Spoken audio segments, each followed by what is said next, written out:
The Labour Party have restored the whip to 4 of the 7 MPs who were suspended back in July after voting for an SNP motion on the King's Speech calling for the two-child benefit cap to be scrapped, a policy which would immediately lift over 300,000 children out of poverty. The 4 MPs with restored whips are Richard Bergen, Ian Byrne, Imran Hussain, and Rebecca Long Bailey. John McDonnell, Upsana Begum, and Zara Sultana, however, still remain suspended. And guess what? They found out through the media. Yeah, sharing the article to Twitter, Zara Sultana said, "I've just found out from this article that my whip still hasn't been restored. Turns out speaking up for Palestine is still a punishable offence." She has, of course, continued to use her platform and her voice to stand up for Palestinians and call out the government's inaction in the face of genocide. Upsana Begum, whose experience with domestic abuse was used as a political football by some within the Labour Party in an attempt to remove her as an MP, yes, this is the level of cruelty that we're dealing with, also found out via the papers. Taken to Twitter, she said, "I found out in a news article that I've not had the Labour whip restored, which was removed for voting to scrap the two-child limit. Almost half of all children in my borough grow up in poverty. I want to be clear. I will always stand up for the people of Poplar and Limehouse." Now, speaking on the issue, the third still suspended MP, John McDonnell, said, "Pleased my colleagues got whipped back, but disappointed Zara and Upsana haven't yet. Relaxed about my own position, as I've made clear I don't expect whip back until we know whether police are to charge me following recent Palestinian demo, after which I was interviewed under caution." Now, Tisha, firstly, what do you make of the way in which the Labour Party have handled this? I mean, surely it's just common decency to let your colleagues know if they're continuing to be suspended before you tell the press. It comes as no surprise. Look at what happened with Faiza Shaheen. It's they are by doing this, they're just going to continue to isolate the left base, and people are going to end up pulling away from Labour. I think it's absolutely abhorrent that they found out through the media and have had no prior warning to this.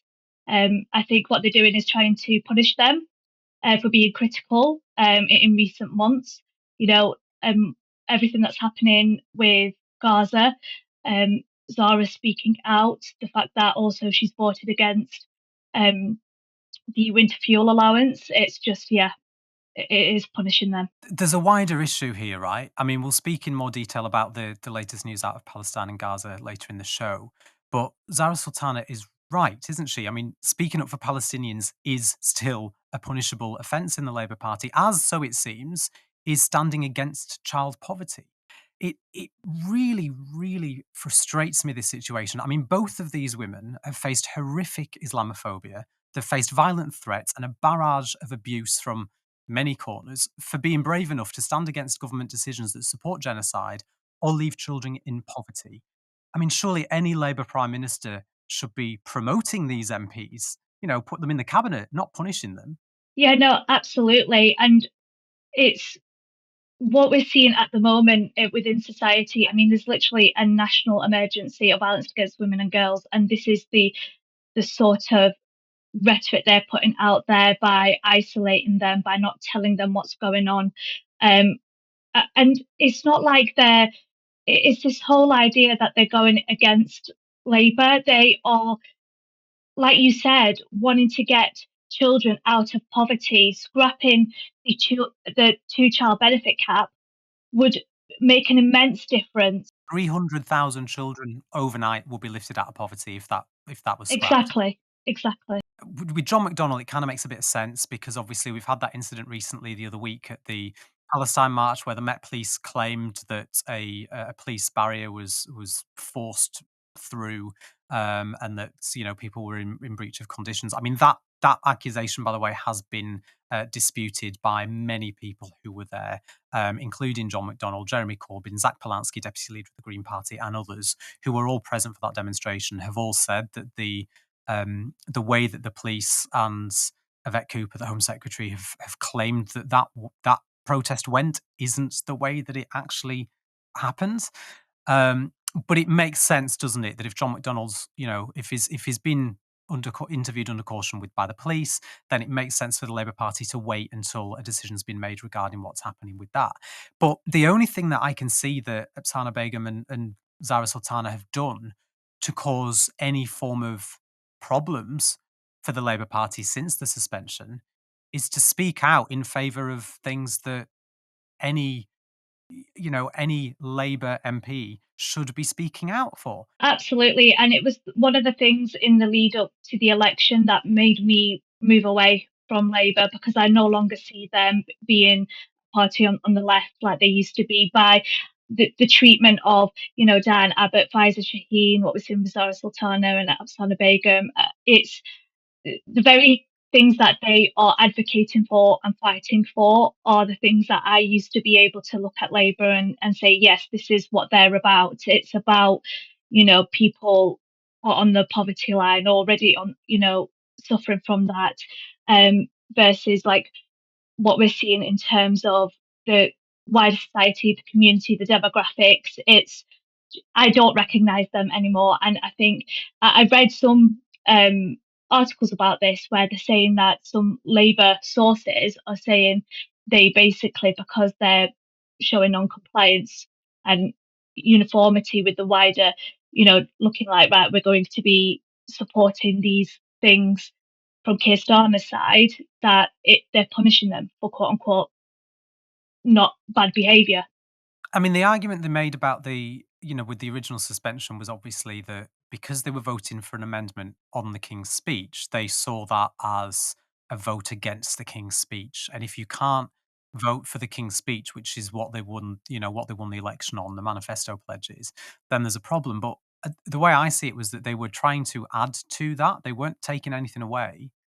They weren't saying we don't agree with what the government wants to do. We were saying we think the government can do more. Yeah, exactly. And it's something that I remember Zara Sultana stating that, with Rachel Reeves and in terms of funds, it wouldn't be such a drastic, it wouldn't be an unworkable thing to do in terms of scrapping that two-child benefit cap and, looking at reforming the tax policy to be able to like fund the gap there. It wasn't something so extreme, something so out there that wouldn't be feasible at all. What do you make of the fact that they found out via the papers? I mean, the Labour Party have previously been very they've had a lot of strong words against the Conservative Party when they were in government for announcing policies to the press before they announced them to the Houses of Parliament and to the House of Commons. And I recall that Lindsay Hall, the Speaker of the Commons, had to call the Labour government out on this not that long ago for I can't remember which announcement it was, but something that leaked to the press before they addressed Parliament. But like from an employment point of view, if I'm suspended by my boss and with a group of people for a group crime or whatever it might be, and they decide to reinstall that position to some of those individuals, but not to all of us. Like, surely they should tell me that they're not giving me my position back before they tell the press. It beggars belief that they've done it this way. It's almost like they're on a power trip, isn't it? Where they're sort of saying, "Well, we're going to let the press know, but we're not going to tell you because."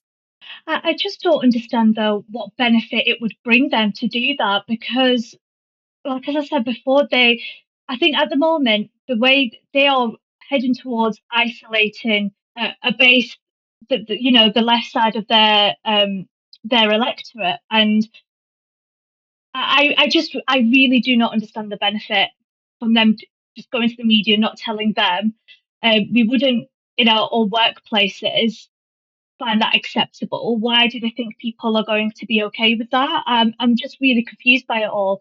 And like I said, it doesn't shock me though, because we've already seen this happening before the election with other members. I suppose what you're alluding to is the general attack on the left within the party that the Labour Party have got.